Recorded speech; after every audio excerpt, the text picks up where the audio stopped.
comecei um vídeo aqui com esse som maravilhoso. Pobre é assim, de novo, pobre leva na cabeça. Não tem dinheiro para comprar casa, compra apartamento, toma na cabeça. Enfim, como é um vlog, é assim mesmo, vai com barulho de martelo. Então é o seguinte, eu tava no último vídeo pretendendo ler os 3 textos, né, que eu achei por pesquisa relacionados a uma crítica de Lenin à burocratização estava começando a perceber no Estado Soviético, né.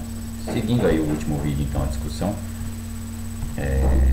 o segundo vídeo, o segundo texto, eu parei na metade, aí eu cortei o vídeo, dá pra perceber que o fim tá meio brusco, né? Eu terminei os comentários sobre o primeiro texto e acabou o vídeo, porque eu cortei o segundo, eu tava lendo o texto, não dá, muito comprido, que é esse texto É Melhor Menos, mas Melhor, né? Foi indicado na pesquisa lá que seria uma parte da crítica do Lenin à burocratização. E aí, tipo, eu dei uma olhada agora no final, até faz sentido, só que não precisava ler o texto inteiro, tá? Não tinha como, não faz sentido. Pra mim, claro. É um texto que eu tava até brincando aqui, né, nos pensamentos, que eu falei, pô, o Lenin virou Confúcio aqui. Ele virou Confúcio, tá falando de concurso público. Tipo, não vou discutir o Confúcio aqui, não. Então eu parei. E aí, assim, eu vou até colocar no final. Vou até mostrar o último parágrafo, que daí faz algum sentido, mas não vale a pena ler o texto inteiro, na minha opinião. E aí, o terceiro texto vale, ele é bem mais curto, tá? E o terceiro texto no blog que eu achei aqui, ele justamente tá um desenho aqui do Lenin com um pessoal aparentemente chinês, tá? Pelas vestimentas, talvez mongol, enfim, para mostrar que o plano astral captura seus pensamentos. Olha só, é o Confúcio. Enfim, vou botar o último parágrafo só para a gente ter uma ideia do que se passava naquele texto. Ele é muito grande, discutindo sobre como que deve ser o funcionário desse órgão, né, que é um órgão muito importante pro Lenin. E aí, no fundo, é uma crítica à burocracia. Eu vou ver só os últimos parágrafos aqui. Então ele está falando desse órgão, a Inspeção Operária e Camponesa, e ele desce a lenha, tá, o que está acontecendo. Ele fala que o povo está reclamando, que o trabalho está bem ruim, que o pessoal é incapaz, que está lá, que precisa ampliar, né? Não sei se chega a ampliar, mas enfim. Mas é uma crítica, assim, a esse órgão.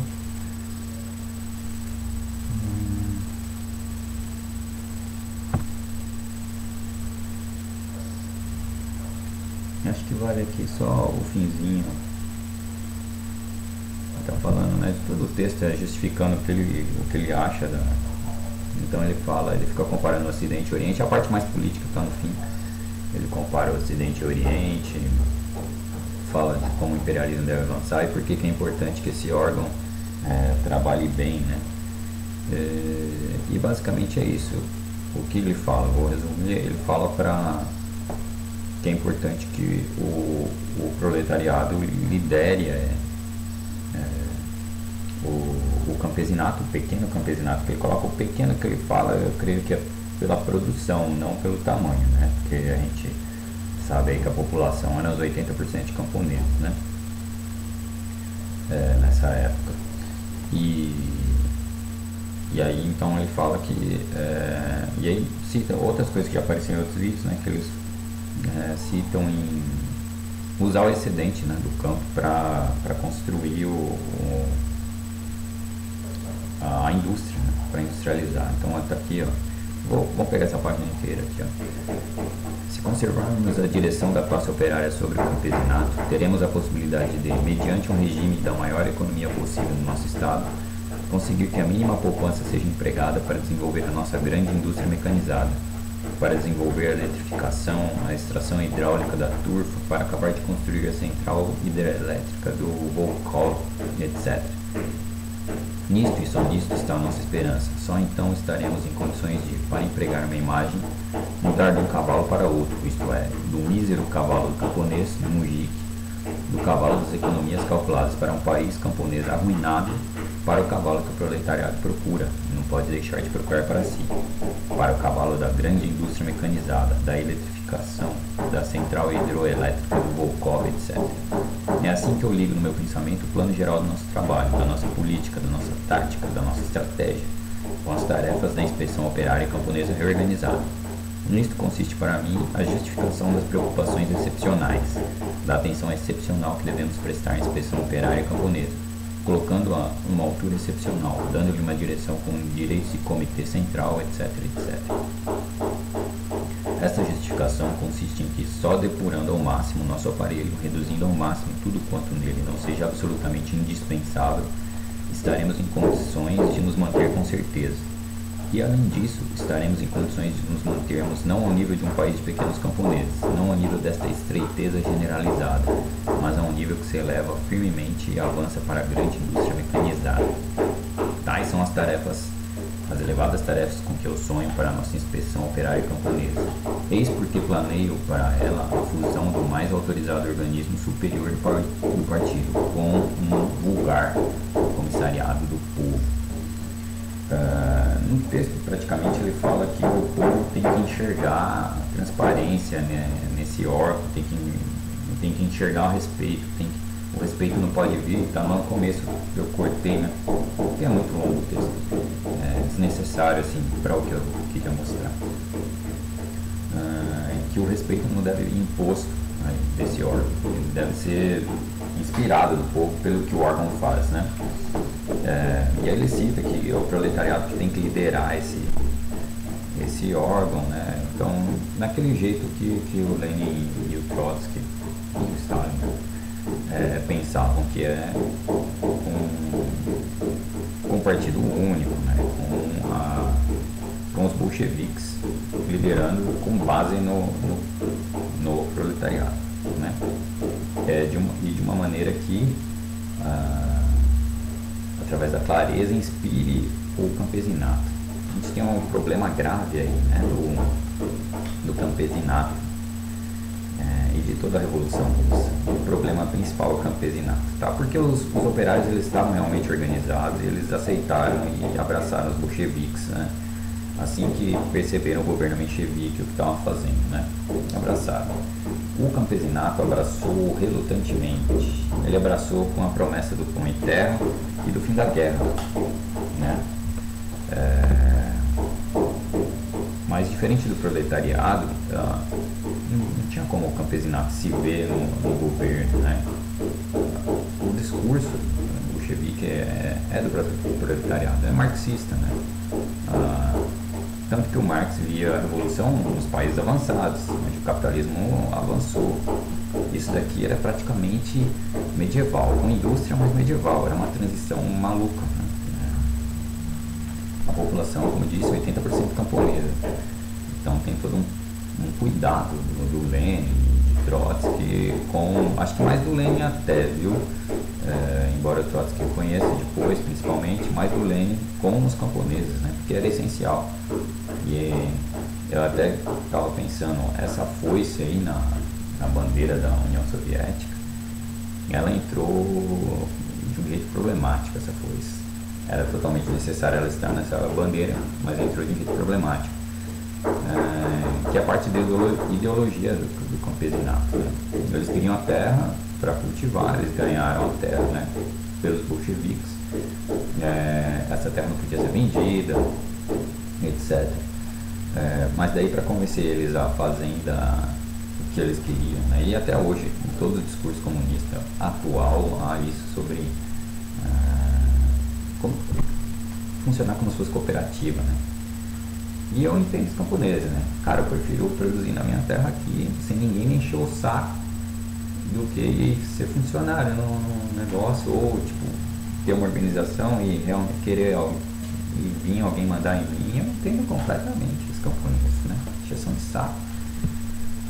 É uma coisa bem complicada. Mas enfim, então esse texto é melhor, menos, mais melhor. Eu não li, tá? Mas fizemos comentários aqui. E aí vamos para o terceiro texto, dentro desse conjunto de 3 textos que eu estava pensando, sobre as reflexões do Glenn ali no final, sobre a burocratização. Aqui dá para notar que a burocratização nesse órgão ele considerava grave, né? Ele estava sendo ineficiente, era um órgão essencial, e o que estava ocorrendo já era aquela politicagem, né?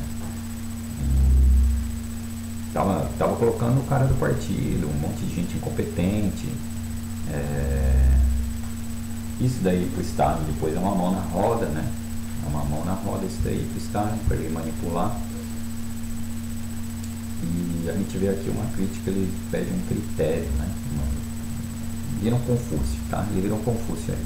É uma crítica, mas acho que dos 3 textos é a crítica mais técnica, a burocratização é menos política, embora tenha política aqui, né? Eu terminei de ler o livro lá do Volkov, né? Estou planejando o resumo, sim. Eu acho que vai ser com base nos meus prints. Eu pretendo colocar numa pasta e separar os prints por capítulo. Então, para não ficar longo o resumo, então vai ser um resumo comentado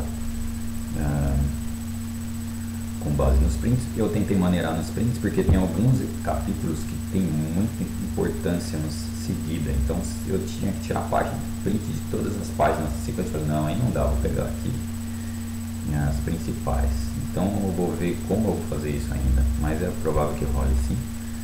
O livro é interessante, o Volkov continua batendo até o final que a social-democracia, blá blá blá. Aí ele vem falar de revoluções que foram pacíficas no final do século XX, porque pensa, o que é isso?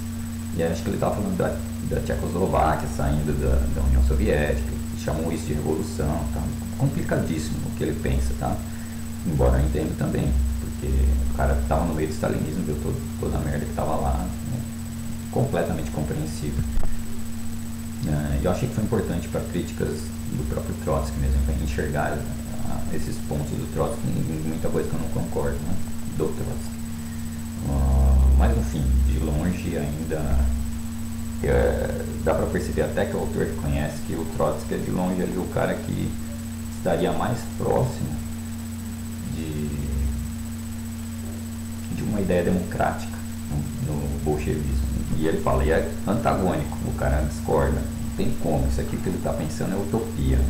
Então é mais um cara que chama o Trotsky de utópico, né? Mas achei bem importante, eu vou fazer o resumo sim, só vou precisar de um tempo, né, para organizar. Então vou para o terceiro texto aqui, ó. Esse texto ele tem no marxist.org, mas ele está em português galício, da Galícia, né?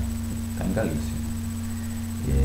Daí que a IA procurou para mim, achou esse blog perdido aqui.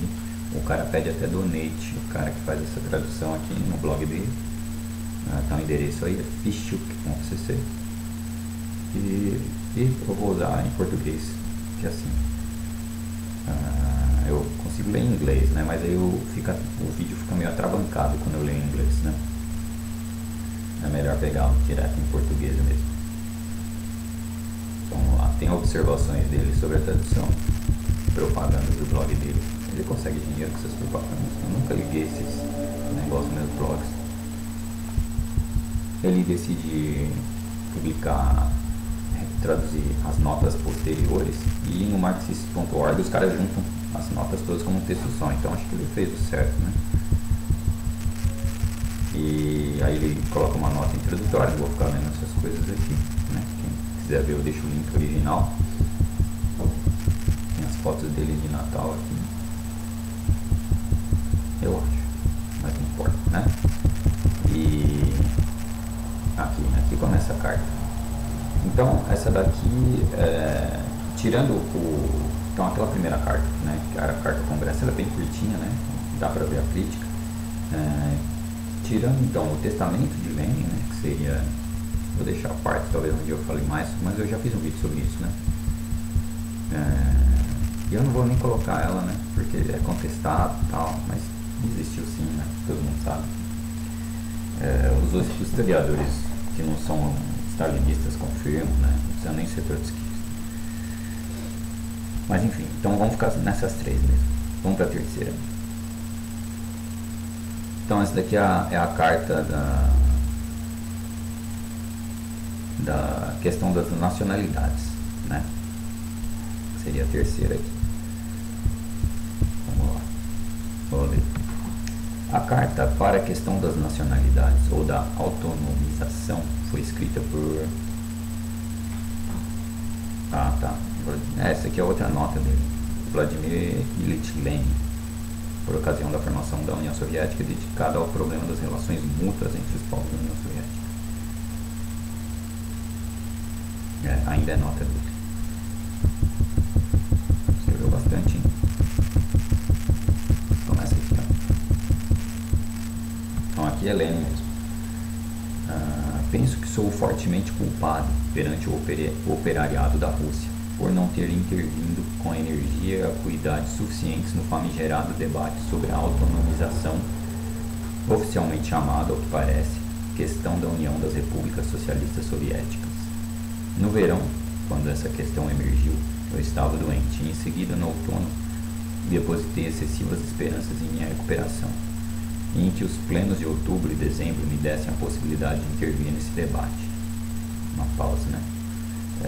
O Lenin tinha sido baleado já, e boa parte da doença vinha desse evento também, mas eu estava lendo na biografia do Trotsky, o Trotsky ficou doente direto. Pegou malária, estava com pressão alta, enfim, humanos, né?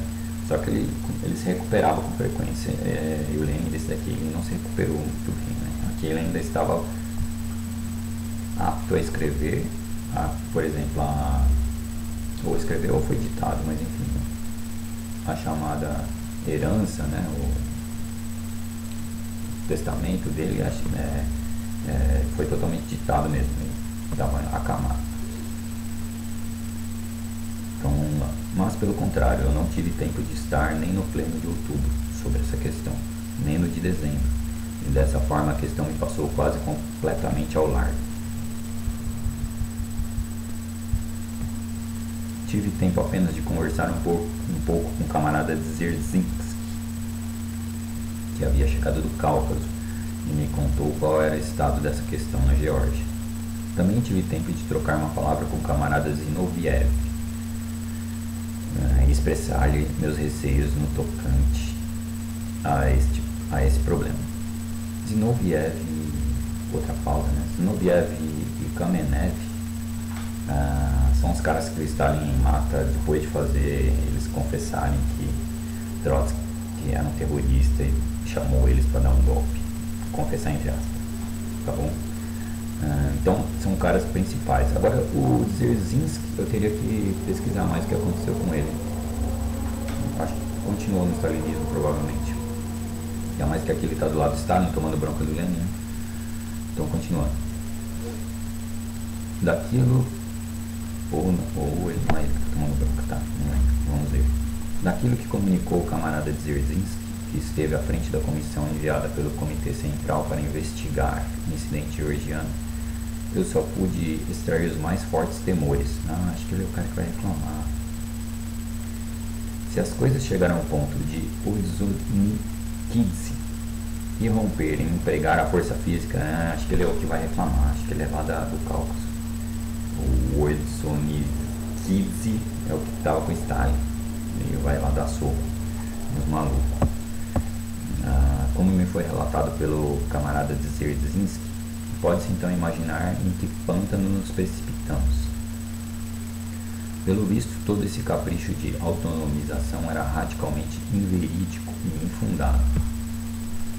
Dizem que era exigir a unidade do aparelho, mas de onde saíram essas assertivas? Não seria do velho aparelho da Rússia, o qual, como eu já apontei em um dos números anteriores do meu diário, nós emprestamos ao czarismo e o mundo soviético mal começou a engraxar? Sem dúvida seria necessário adiar essa medida até que pudéssemos dizer que garantimos o nosso aparelho como nosso. E agora podemos dizer sinceramente o contrário, que chamamos de nós um aparelho que na realidade ainda é inteiramente estranho a nós e constitui um imbróglio burguês e czarista, cuja modificação em 5 anos, ante a ausência da ajuda de outros países e o predomínio dos trabalhos bélicos e do combate à fome, era completamente impossível. Pausa de novo. Isso daqui aparece, né, no livro da Revolução Russa de Trotsky, que é essa herança, e o Trotsky cita que, tipo, assim que acaba a Revolução de Outubro, os oportunistas começam a bater na porta dos bolcheviques para pedir cargo, mencheviques, não sei o que. Seria interessante analisar como Stalin lidou com isso, porque assim, é óbvio que Stalin ele manipulou politicamente todo mundo ali e saiu caçando, né? Um monte de gente foi morta só porque tinha um panfletinho do Bukharin, o pai do Volkogonov, foi assim, ou um panfletinho do Trotsky, ou de mencheviques, né? E aí, tipo, como que ele fez com esses mencheviques? Se os caras se converteram totalmente a stalinismo, Stalin, nosso novo Deus, ele deixou os caras lá, não sei, tá? O Volkogonov não aborda isso diretamente, ele fala que sim, e o bagulho é feio, né? Assim, bastava o cara ter trabalhado com o Trotsky, o cara ia pra prisão, né, pro Gulag. Caras que nem eram políticos, né? Mas surgiu essa dúvida, né? Se eram mencheviques, tal, os oportunistas entrando, como que Stalin tratou esses caras depois, na época das perseguições. E é engraçado, eu falei do Stalin manipulando, no livro do Volkogonov fica muito claro, assim, é engraçado, o Trotsky parece meio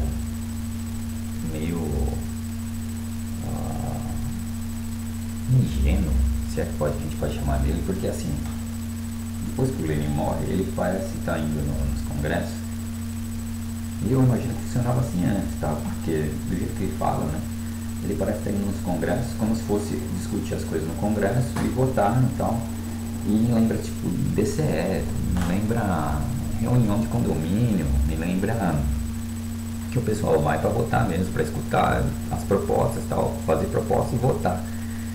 Sendo que o que estava ocorrendo e o Trotsky começa a reclamar, né, depois da morte de Lenin, é que estava tudo armado já, era tudo decidido nos bastidores, o Stalin chamava os caras no apartamento, tal, combinava tal, e então, principalmente aí, na época, o Zinoviev, o Kamenev e o Stalin, né, combinavam tudo antes e combinavam contra o Trotsky, chegava lá fazendo um teatrinho, votava, todo mundo sabia o que ia votar já, e quando não começou a ficar interrompendo, separavam os caras, você vai ficar interrompendo e xingando. Então tem uma época que eles, por exemplo, tem uma fala do Trotsky que ele vai nesse congresso, já estava sendo chutado, e aí os caras interrompem ele a toda hora, um cara tá com um livro na cabeça dele, o outro tá com a água,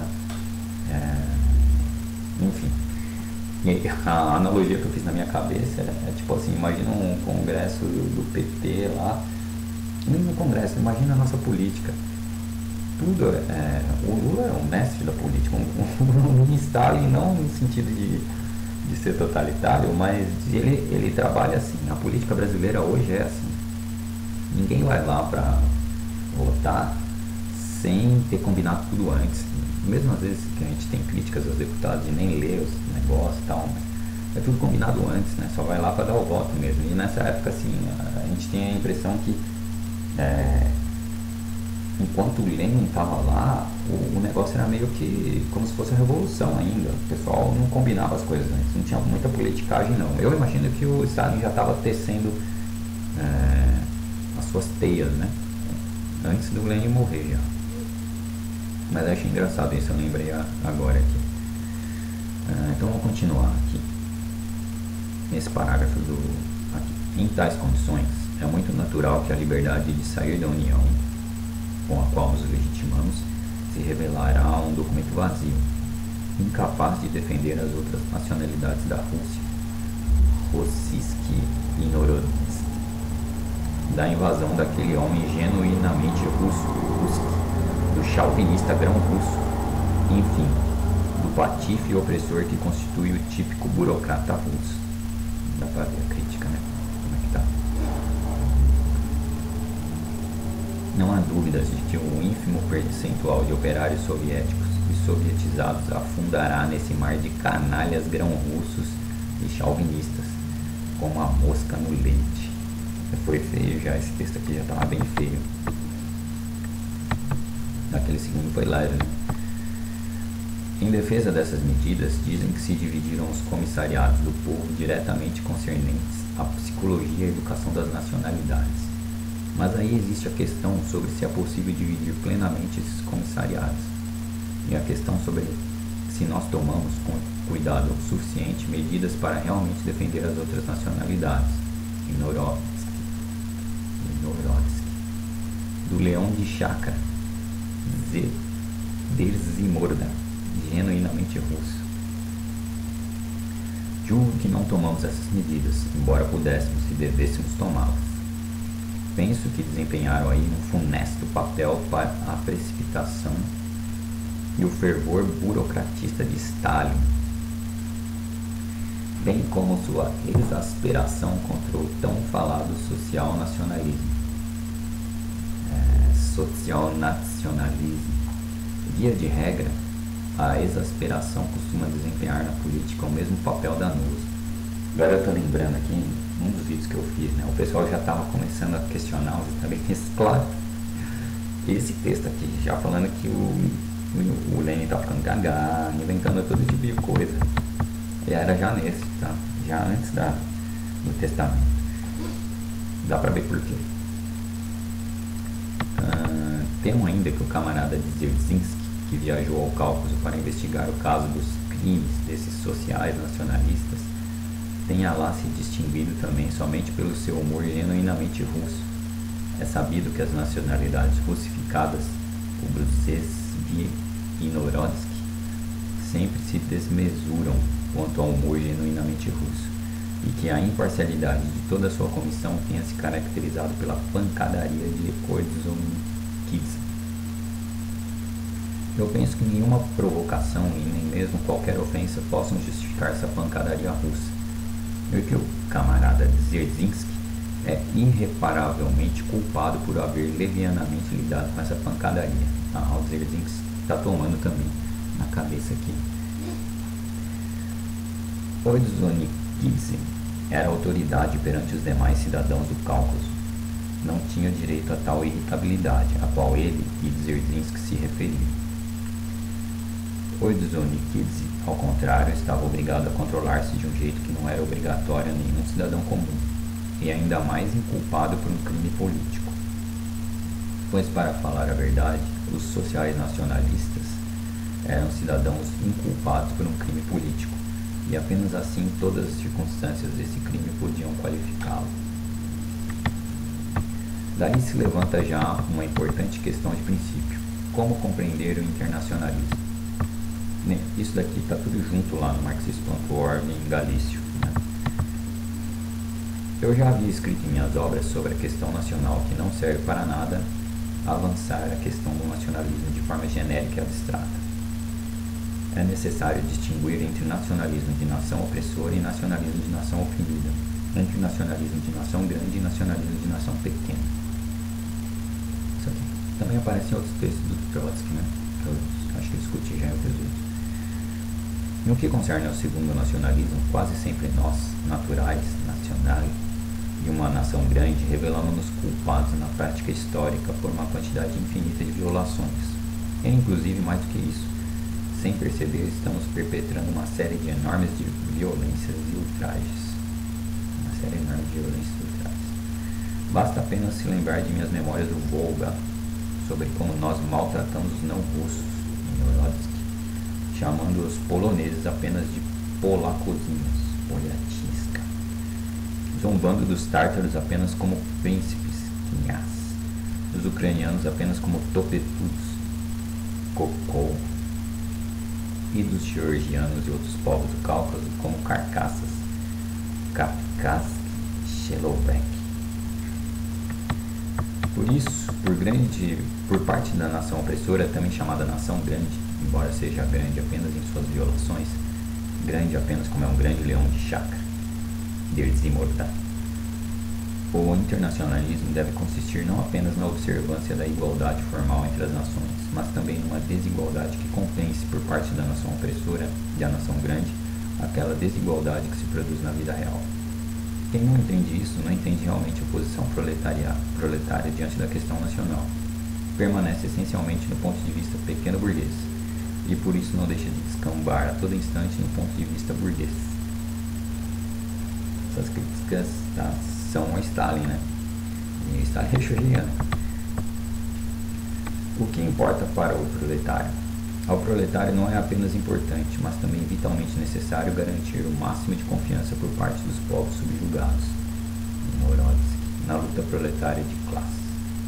O que é preciso para tanto? Para tanto é necessária não somente a igualdade formal, mas também compensar de uma forma ou outra, em suas declarações e concessões relacionadas às outras nacionalidades, a desconfiança, a suspeita e os ressentimentos infligidos no passado histórico por quem governava o povo da grande potência.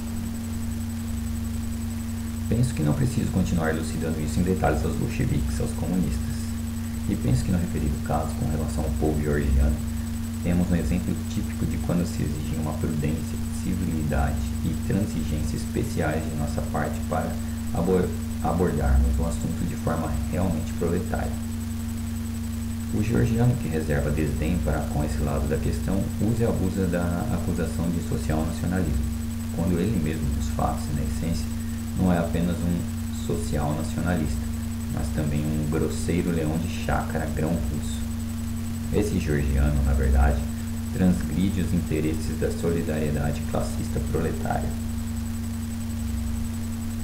pois nada bloqueia tanto a evolução e o esforço da solidariedade quanto a opressão nacional, e nada sensibiliza tanto os nativos ofendidos quanto o sentimento de igualdade e a violação dessa igualdade, mesmo que apenas por descuido ou até em forma de gracejo por parte de seus camaradas proletários.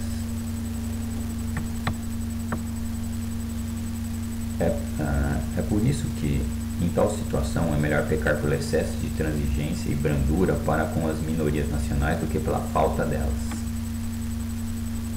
Isso daqui também é outro indireto que volta no testamento, né?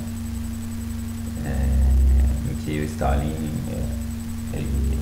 o Lenin fala que ele é bruto demais e que sugere remover da liderança ali. E é por isso que essa carta também é tida como o stalinismo tenta tirar, né, desconsiderando.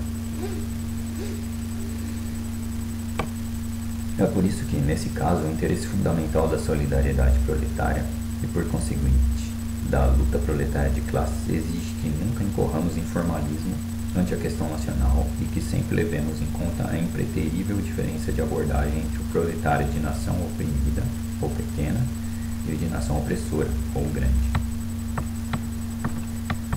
Quais são as medidas práticas que devem ser tomadas diante da situação que se criou? Primeira, deve-se conservar e reforçar a união das repúblicas socialistas. Dessa medida ninguém pode duvidar. Ela é necessária a nós, bem como ao proletariado comunista internacional, para combater a burguesia mundial e defender-se de suas maquinações. Segunda, precisamos manter a união das repúblicas socialistas no tocante ao aparelho diplomático. A propósito, esse aparelho é formado exclusivamente por quadros de nosso Estado. Nele não foi admitida nenhuma pessoa minimamente influente do velho aparelho czarista, e todos os cargos, desde os menos autorizados, foram ocupados por comunistas.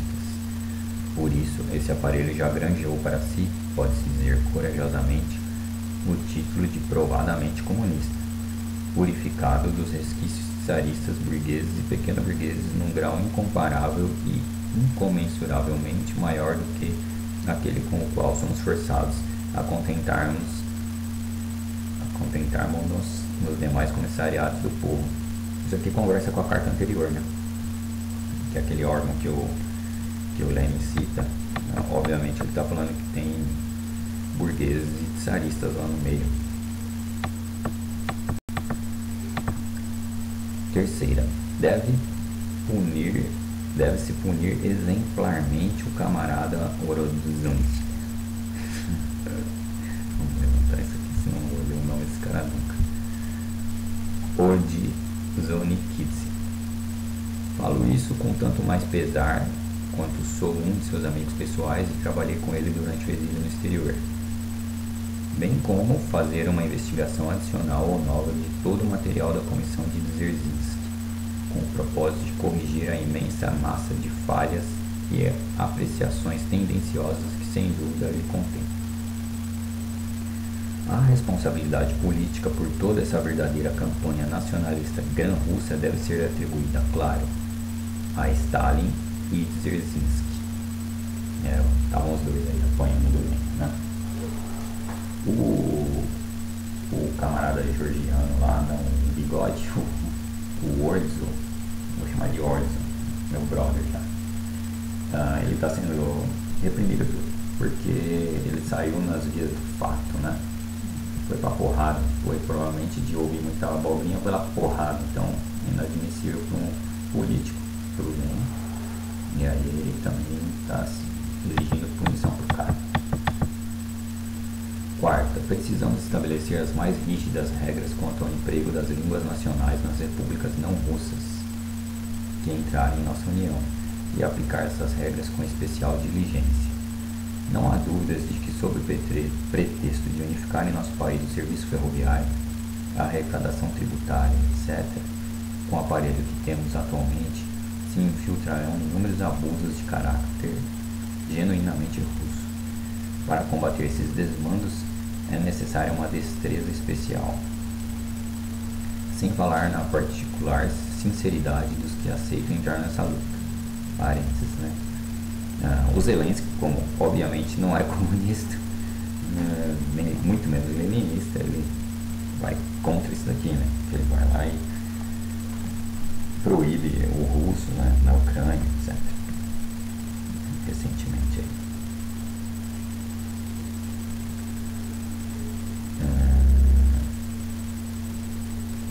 Eu parei aqui, né?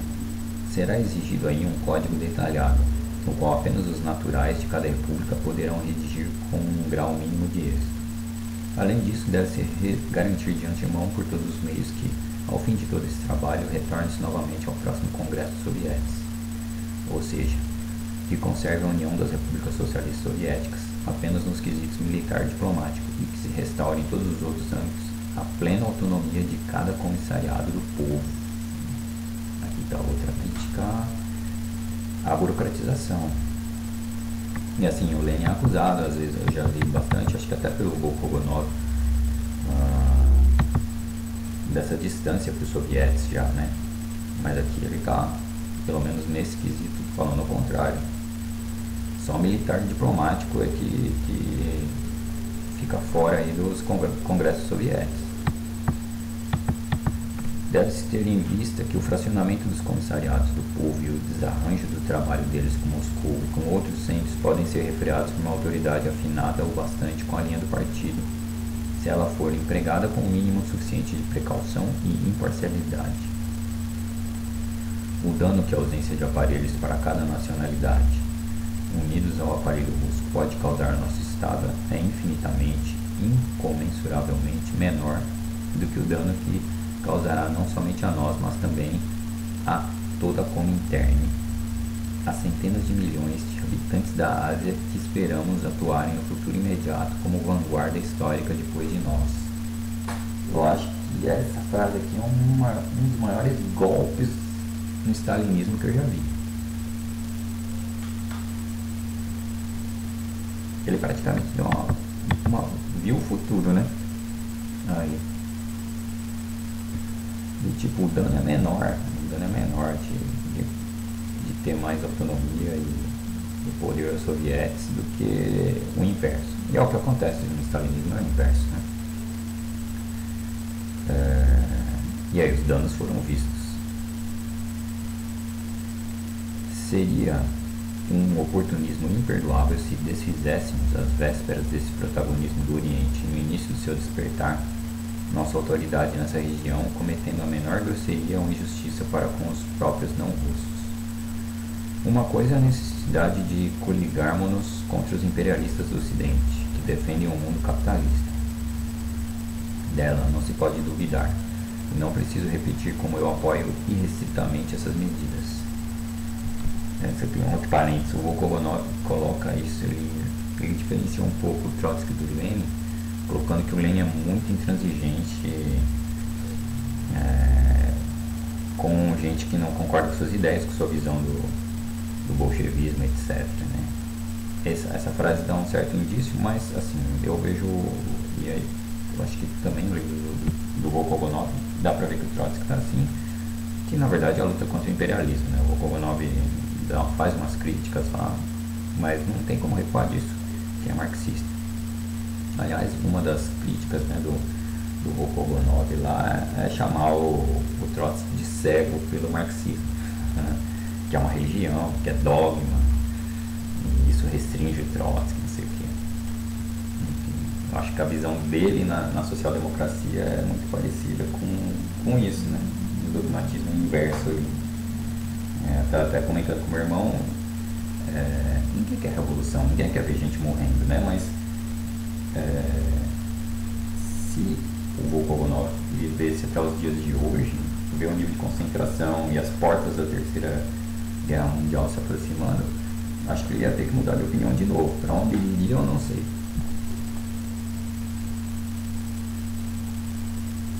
Outra coisa é quando nós mesmos recaímos, ainda que em detalhes mínimos, na abordagem imperialista para com as nacionalidades oprimidas, assim quebrando completamente toda a nossa franqueza de princípios, toda a nossa defesa ideológica do combate ao imperialismo. E o dia de amanhã na história mundial será exatamente o dia em que os povos oprimidos pelo imperialismo finalmente começarão a despertar, em que começará a longa e penosa luta decisiva por sua libertação. Essa aqui é outra crítica claríssima a Stalin, e o Stalin não muda, né? Porque assim, Stalin mudava, enquanto o Lenin estava vivo, ele estava tomando puxão de orelha. Ele tinha que reconhecer que o Lenin era a liderança. Depois que o Lenin morreu, cara, dá pra notar que Stalin ele tinha as próprias ideias, né, sobre... Eu gostaria é outra reflexão que eu tenho que fazer, que eu acho que eu vou fazer no resumo, né? Porque assim, o Stalin fez o que fez e eu fico pensando, ou entrando em psicologia, psicanálise, pseudociência, ou que a psicanálise fala sobre aquelas 3 personalidades, né, das estruturas. Então, eu não sei se é o perverso, mas enfim, psicopata, vamos falar psicopata. Ou o cara era um psicopata, e aí explica muito, né, porque tem várias matérias por aí falando que os psicopatas ascendem em organizações, no meio privado e tal, muito facilmente, porque eles são muito bons nisso. E dá pra perceber que o Stalin ele manipula tudo e acende muito rapidamente, muito facilmente. Ou o cara é um psicopata, ou ele realmente tinha uma ideia de revolução para um bem maior, e aí ele fez tudo, tipo, as perseguições bizarras que ele fez e a morte em massa que ele causou era para isso, né? Um bem maior. O velho fim justifica os meios, né? O Volkovanov coloca isso até no Trotsky. Mas pode ser que o cara era só um psicopata realmente querendo se manter no poder. Não dá para saber, não consigo analisar. Talvez até leia a biografia do Volkovanov sobre Stalin, mas não estou animado não. Então, assim, enfim, resumindo, esse último parágrafo também é claríssimo, né? Porque ele está falando que o Stalin está recaindo aí em abordagem imperialista com a nacionalidade oprimida. Basicamente isso. E a gente vê isso voltar depois, né? No stalinismo. Enfim, isso aqui encerra o terceiro texto. Então acabamos lendo o último parágrafo do segundo texto, e o terceiro texto eu vou botar no título que a leitura é da questão das nacionalidades, né? Enfim, eu vou deixar os links também, acho que eu tenho que deixar algum link no outro vídeo que eu não deixei, acho que do marxismo.org. E é isso, eu espero que o próximo vídeo seja um resumo do livro do Volkovanov, Trotsky, O Eterno Revolucionário, em inglês. E é isso.